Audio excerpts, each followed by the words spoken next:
Macbeth, the graphic novel, Act 2, Scene 1 and 2. How goes the night, son? The moon has set, the clock hasn't struck yet. She sets at 12, right? I think it's later than that, sir. Here, take my sword. The heavens are being stingy with their light. They have put out all their candles. Take this cloak too. My weariness weighs on me like lead, and yet I cannot sleep. Merciful powers, keep away the nightmares that plague me when I rest. Give me my sword. Who's there? A friend. You're not asleep yet, sir? The king's in bed. He has been in an unusually good mood, and has granted many gifts to your household and servants. This diamond he sends to your wife for her boundless hospitality. Because you were unprepared for the king's visit, we weren't able to entertain him as well as we could have liked, as we would have liked. All is well. I dreamed of the three witches last night. At least part of what they told you has come true. I don't think about them now, and yet, when we have an hour to spare, I would speak more of it, if you're willing, at your leisure. If you will support me when the time comes, there will be something in it for you. As long as I can do it with a clear conscience, I will support you. Rest easy in the meantime. Thank you, sir. You do the same. Go and tell your mistress to strike the bell when my drink is ready. Then get yourself to bed.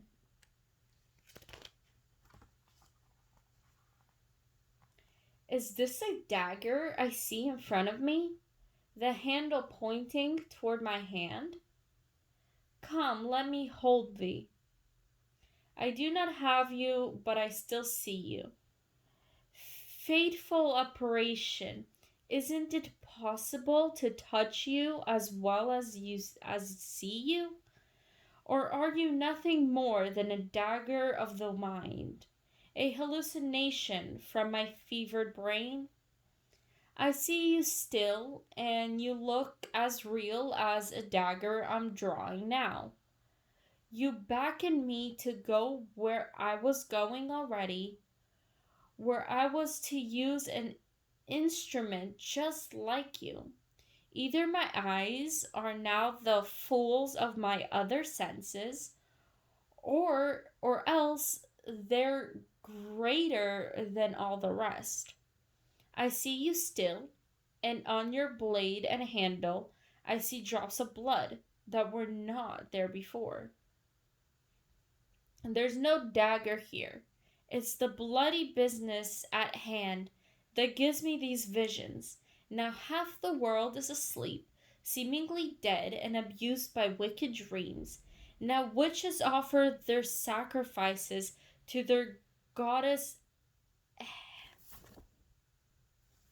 Hecate, an old man murder, roused by the howls of his wolf, stalks hungrily toward his intendant like a ghost. You firm and solid earth, don't listen to the direction of my steps.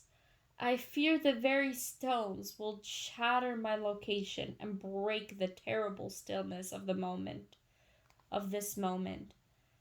A silence that is so appropriate for my task.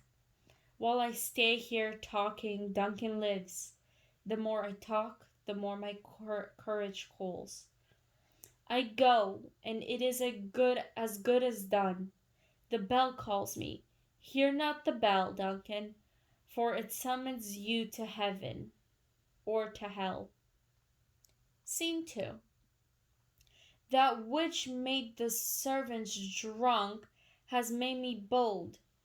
The liquor that quenches their thirst has given me fire. Listen, quiet. That was the owl that shrieked, wishing a good night.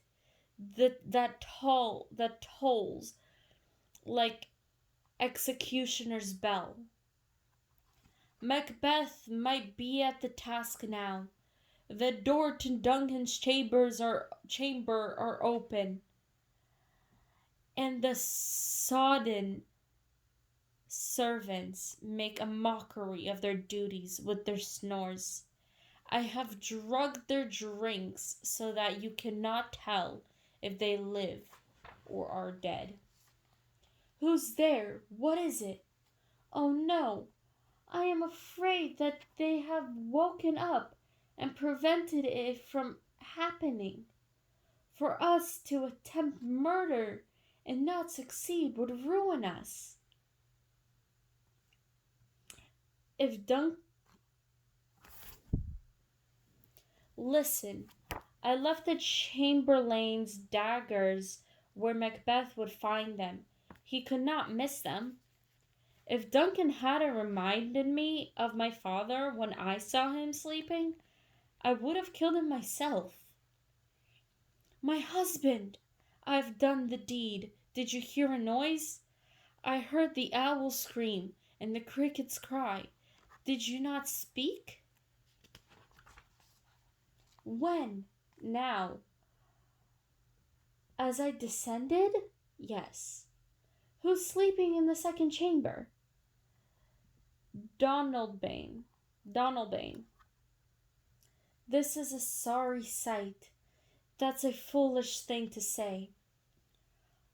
One of the servants laughed in his sleep, and one cried murder, and they woke each other. I stood and listened, but then they said their prayers and went back to sleep. Malcolm and Donalbain are asleep in the same room. One servant cried, God bless us, and the other replied, Amen, as if they had seen me with these bloody hangman's hands. Listening to their fear, I could not reply Amen when they said God bless us. Don't think of it. But why couldn't I say Amen? I had the most desperate need of God's blessing. But the word Amen stuck in my throat. You can't think of our deeds that way. That is the way to drive us mad. I heard a voice cry, Sleep no more. Macbeth does murder sleep. Innocent sleep. Sleep that soothes our worries, that kills each day, that relieves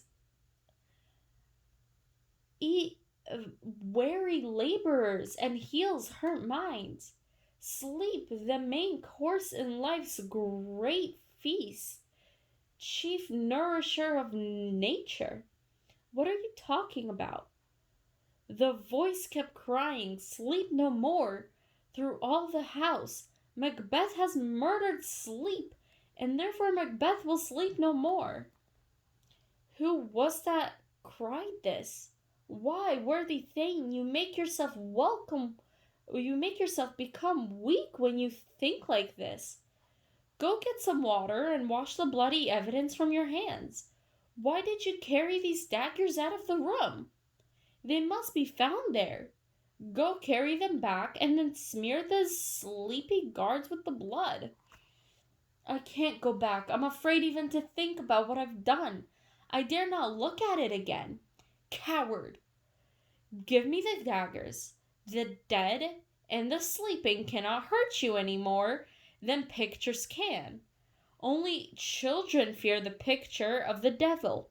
If Duncan bleeds, I'll anoint the guards with it, for they must seem like guilty ones. Where is that knocking coming from? What's happening to me? That every noise terrifies me. Whose hands are these? Huh? They're plucking out my eyes. Can all the water in the ocean wash this blood clean from my hands? No, this hand would stain the seas, scarlet, turning the green waters red. My hands are as red as yours, but I would be ashamed if my heart were as white. I hear knocking at the south entry. Back to our chambers. A little water will wash away our guilt. It is so easy.